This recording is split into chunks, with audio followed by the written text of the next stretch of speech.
హరే కృష్ణ. అందరికీ నమస్కారం అండి. నేను మీ ప్రీత్మ.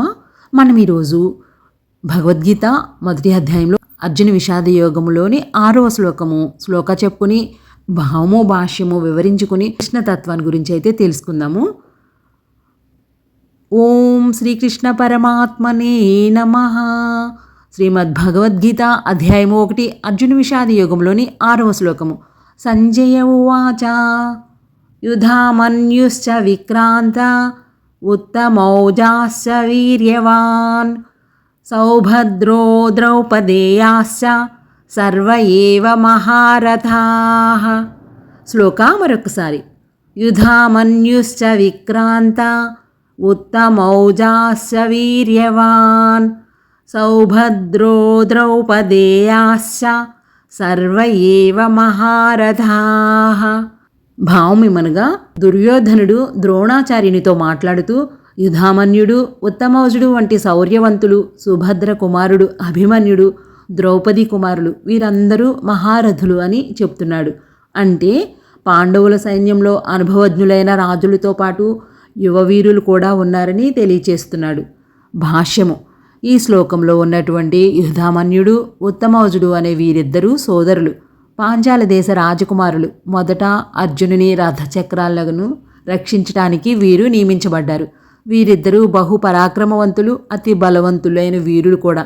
అందుకే వీరికి విక్రాంత, వీర్యవాన్ అనే విశేషణాలు ఈ శ్లోకంలో చేర్చబడ్డాయి.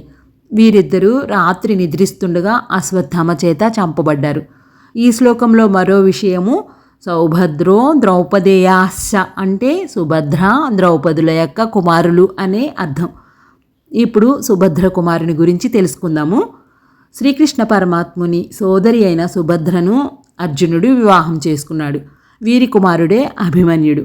ఇతనికి మత్స్యదేశ రాజైన విరాటుని కుమార్తె ఉత్తరతో వివాహం జరిగింది. ఈ మహాభారత యుద్ధంలో ఒకనాడు ద్రోణాచార్యుడు చక్రవ్యూహాన్ని నిర్మించాడు. పాండవ పక్షానికి చెందిన ధర్మరాజు, భీముడు, నకులుడు, సహదేవుడు, విరాటుడు, ద్రుపదుడు, దృష్టద్యుమ్నుడు మొదలైన వీరెవ్వరూ ఆ చక్రవ్యూహంలోనికి ప్రవేశించలేకపోయారు. ఆ సమయంలో అర్జునుడు వేరొక వైపు యుద్ధం చేస్తూ ఉండిపోయాడు.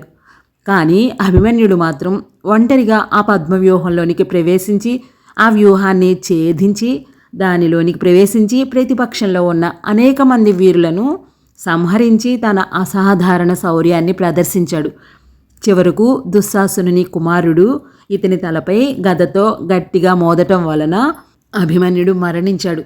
ఇక ద్రౌపది కుమారులు ఎవరంటే ప్రతివింధ్యుడు, సోమసుతుడు, శృతకర్ణుడు, శతానీకుడు, శృతసేనుడు అని 5 వరుసగా ధర్మరాజు, భీముడు, అర్జునుడు, నకుల సహదేవుల కుమారులు. ద్రౌపది గర్భాన జన్మించారు. వీరిని ఉప పాండవులని పిలుస్తారు. వీరు రాత్రివేళ నిద్రిస్తుండగా వీరు కూడా అశ్వత్థామ చేత చంపబడ్డారు. పైవారందరూ మహారథులే కాబట్టి దుర్యోధనుడు లోపలే మదనపడుతూ ద్రోణాచార్యునికి పాండవుల పక్షాన ఉన్న వీరులందరి గురించి చెప్తున్నాడు అని సంజయుడు ధృతరాష్ట్రునికి వివరించాడనమాట ఈ శ్లోకంలో. నేను ఎప్పుడు చెప్పినట్టుగా ఇప్పుడు అన్నాను కదా, కృష్ణతత్వాన్ని తెలుసుకుందామని.